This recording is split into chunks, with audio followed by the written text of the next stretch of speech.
Dernier quart d'heure de Smart Bourse chaque soir, c'est le quart d'heure thématique. Le thème ce soir, c'est celui des placements et de l'univers des placements pour 2024 qui semble le plus approprié selon l'analyse de Stéphane Van Nuffel à mes côtés en plateau. Bonsoir Stéphane. Bonsoir Grégoire. Merci beaucoup d'être là, directeur général de netinvestissement.fr. Oui, l'idée était de faire un tour d'horizon. Alors on sera pas exhaustif évidemment, mais bon, quand on parle placement, il faut commencer par l'immobilier avec toutes les difficultés qu'on suit, qu'on commente, qu'on analyse ici jour après jour. Si on se projette sur 2024 et je me mets dans la peau de quelqu'un qui a des liquidités, parce que c'est quand même ça la question. Ceux qui sont cash, qui sont liquides aujourd'hui, évidemment, sont peut-être un peu tentés de se dire que c'est un marché d'acheteurs et que c'est peut-être le moment de commencer à mettre des petits tickets ici et là, en 2024. Est-ce que ça paraît être approprié, une bonne idée ? Évidemment, de toute façon, l'immobilier, Grégoire, reste le placement préféré des Français, parce que c'est tangible et palpable, et que même quand c'est secoué, évidemment, comme c'est un placement qui, par essence même, c'est dans le mot, reste normalement peu mouvant, et donc il y a une notion de temps très longue. Logiquement, il y a toujours un bon moment pour rentrer dans l'immobilier. Il y a une phrase d'un tycoon canadien qui dit « Il ne faut pas attendre pour investir dans l'immobilier, il faut investir dans l'immobilier et attendre ». Là, on ouvre une porte qui est ouverte depuis 20 ans, mais c'est d'une logique implacable que les Français ont un peu oublié les 10 dernières années, parce qu'un marché de taux très particulier, très très bas, des prix qui ont beau évoluer comme vous êtes solvable, bah vous y allez. Et donc on a oublié ça. Et les gens de ma génération, qui ont plus de 40 ans, eux, ils se rappellent des taux à 4, à 5, et le marché était parfaitement fluide. Là, aujourd'hui, évidemment, je pense que quelqu'un qui a toujours une capacité d'emprunt, Grégoire, peut encore faire de l'immobilier, il a tout intérêt à le faire. Évidemment, celui qui est cash, c'est encore plus simple. Maintenant, il faut choisir dans quoi. Oui. Voilà. Il n'y a pas un immobilier. Il y a des immobiliers, des manières d'investir, etc. Et dans l'immobilier, déjà, il y a l'immobilier physique, l'immobilier direct, celui dont on parle le plus courant, la résidence principale, la résidence secondaire, le locatif, Airbnb, etc., qui parle le plus aux Français. Après, évidemment, il y a la pierre papier, le private equity immobilier, mais là, déjà, on financiarise un peu les choses. Ouais. Donc, ça complique un peu les choses dans la compréhension. Si on reste sur l'immobilier direct, il y a en 2024, évidemment, énormément d'opportunités. Il faut avoir les moyens. Il faut être solvable. Parce que là, en ce moment, il y a un vrai plateau, et je pense que c'est ça qui est un peu incompréhensif pour les spécialistes de l'immobilier que je rencontre, et dont j'espère faire un peu partie après 20 ans. C'est qu'aujourd'hui, vous avez une crise de taux bancaire au départ. La crise immobilière, elle n'existe pas. Vous n'avez pas un moins 15, moins 20 sur les prix, donc en fait, il n'y a pas de krach immobilier du tout. Oui. Les taux bancaires ont été tellement brutaux qu'il y a cette réaction fondamentale qui est très nouvelle. C'est qu'il y a un plateau où il y a une sclérose de la demande avec des gens qui sont moins solvables, puisque les taux ont augmenté, ça a éliminé les emprunteurs. Et de l'autre côté, les Français, ils veulent plus vendre, parce qu'ils se disent sinon les prix vont baisser, et on commence à avoir des négociations, mais des pseudo-négociations. C'est une crise des transactions. En fait, on a les deux. En fait, c'est ça qui est fou, c'est qu'il y a une crise de l'offre, une crise de la demande, et donc on a un plateau de plusieurs mois. Et là, je pense que les pouvoirs publics sont un peu désarmés, parce qu'en général, on a l'une ou l'autre. Voilà, c'est soit la demande qui s'écroule, soit l'offre, et on utilise comme ça des moyens de relancer. Là, pour l'instant, c'est flat. Donc, l'opportuniste qui arrive, avec une capacité d'emprunt, une grosse tranche d'imposition pour faire des dispositifs de défiscalisation intéressants, ou des gens qui viennent avec du cash pour faire du meublé, pour acheter des nues propriétés, des choses comme ça qui permettent à la fois de défiscaliser, mais aussi d'acheter de l'immobilier un peu fin de programme ou fin de stock. Ou alors celui qui se projette vraiment. Je pense à Pinel Plus, dans 12 ans minimum, ou dans du réhabilité ancien. Vous voyez les fameuses passoires thermiques qui passent en déficit foncier en doublant le plafond du déficit foncier si il est EFG. Donc en fait, toutes ces choses-là, forcément, celui qui va s'intéresser, il a énormément de choses à faire en immobilier. Et contrairement à ce qu'on croit, en fait, rien n'est fini. Au contraire, là, les cartes ont été un peu rebattues parce que tant mieux un peu, ça a quand même calmé un peu tout le monde, ces taux. Voilà. Parce qu'il y avait une embellie. Moi, je suis bordelais, vous le savez, Grégoire. Il y a des endroits à Bordeaux, vous avez beau être dans la métropole bordelaise, vous étiez quand même à 35 minutes du centre de Bordeaux et les prix avaient commencé à atteindre la deuxième couronne parisienne. Donc là, il y a un moment donné, il fallait dire un peu mollo. Donc on revient à des choses un peu plus raisonnables. Bon, année d'opportunité quand même. De toute façon, il faut rester optimiste. Oui, non, mais de toute façon, il y a toujours des opportunités, mais là, ce sera intéressant de voir effectivement. J'ai hâte d'être en fin 2024, voir effectivement ce qui se sera passé sur l'immobilier, si c'est une année de redémarrage, de refluidification du marché immobilier. À l'autre bout du spectre, et volontairement, parce que on parlera pas des taux et des actions, j'en parle tous les jours, voilà. Et je voulais aller à l'autre bout du spectre avec vous, de l'immobilier aux crypto-actifs. Ah oui. Non, mais parce que vous êtes plutôt un avocat, en tout cas de ceux qui défendaient l'idée que il y a une phase d'institutionnalisation de ces cryptoactifs qui est peut-être là en ce moment. C'est peut-être l'âge de l'adolescence, de la grande adolescence, de début d'une forme de quelque chose d'adulte. Je ne sais pas. En tout cas, le monde des placements, je parle des conseillers, CGP que vous représentez ou d'autres, doit regarder ça de plus en plus près. C'est ce que vous dites en tout cas, Stéphane. Il y a 3 phases dans ma compréhension en tant que conseiller en gestion de patrimoine et conseiller en investissement financier. Il y a dans la compréhension des cryptos, et j'ai été associé pendant très longtemps avec quelqu'un qui est devenu très spécialiste de la crypto. Ouais. Et là, on n'était pas d'accord avec Karl à l'époque. C'est lui était très cofondateur le cofondateur de Net Investissement était très dans la philosophie, en particulier de Bitcoin. Donc lui, vraiment, il était sur la décentralisation.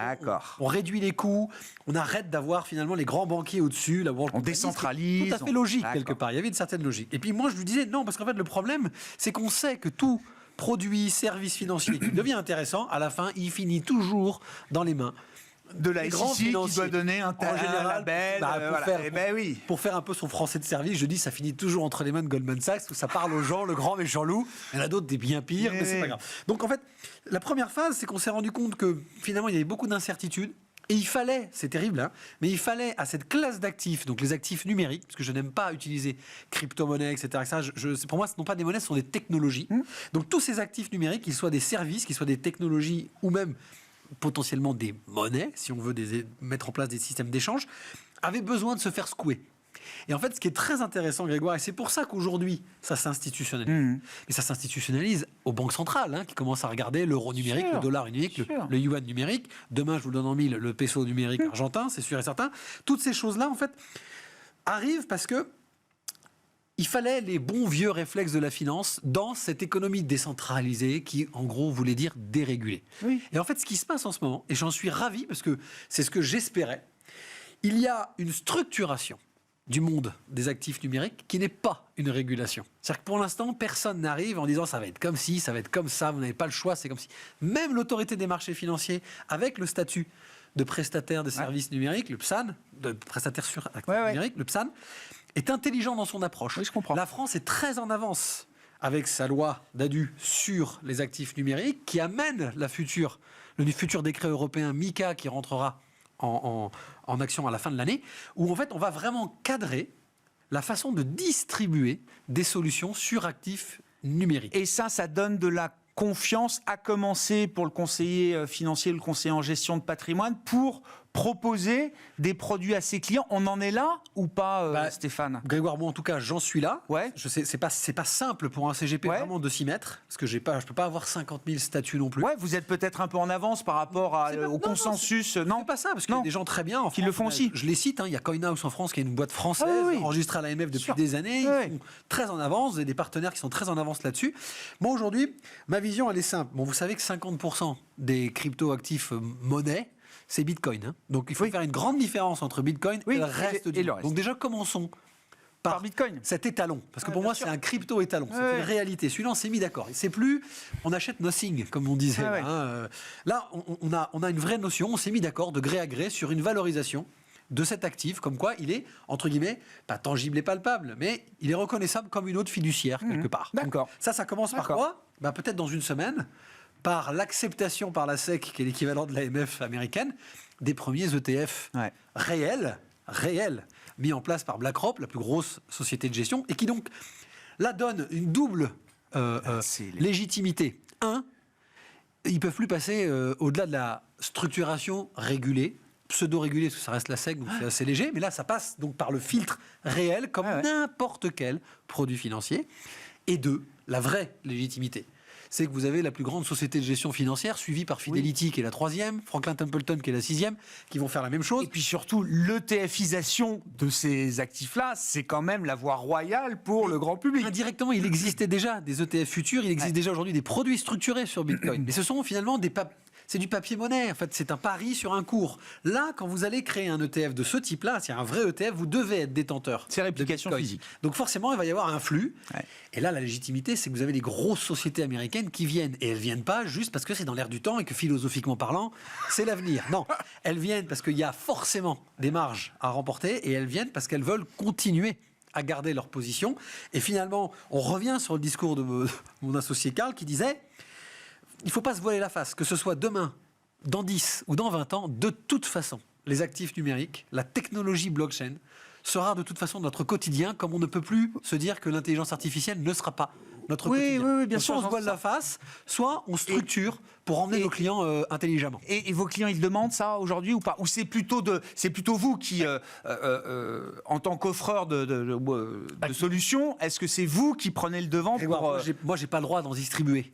Par mon statut de CIF, je n'ai pas le droit d'en distribuer. Donc la seule chose que je peux faire avec mes équipes, c'est de les former en leur disant un conseiller en gestion de patrimoine du 21e siècle, qu'il soit digital ou pas digital, et j'en connais des... Oui, parce que vous, c'est votre public. Plein de spécialistes de CGP qui sont peut-être plus âgés que moi, qui ne sont pas du tout sur le digital comme netinvestissement.fr, mais qui sont des pointus en crypto, même s'ils n'en vendent pas. Pourquoi ?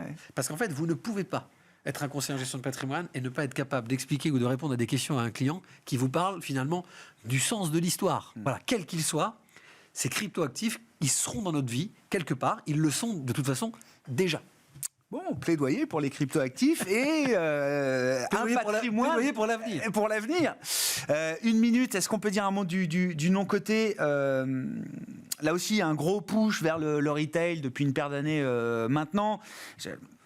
Est-ce que les millésimes de ce qu'on verra sortir, il y a du cash, hein, ils ont levé quand même beaucoup le private equity. Hein. Évidemment.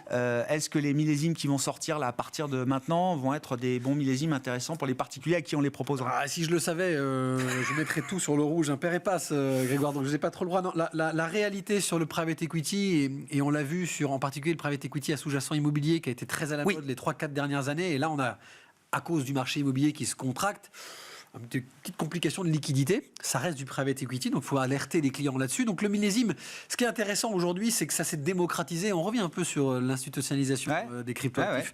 C'est qu'en fait, aujourd'hui, finalement, quand vous passez par des grands noms, les Eurazeo, les Apax, etc., vous avez la qualité institutionnelle finalement du picking des sociétés qui sont dans ces produits de private equity grand public. Pour le particulier, c'est intéressant. On dénature pas le produit, on dénature pas. Il y a encore 5 ans, c'était 150 000 euros minimum pour rentrer. Il fallait être un client très informé. Là, aujourd'hui, vous avez des FCPR qui vous permettent d'avoir accès à une petite partie, mais à vraiment de la qualité institutionnelle, soit dans des fonds directs, soit dans des sociétés directes. Et là, on finance l'économie réelle.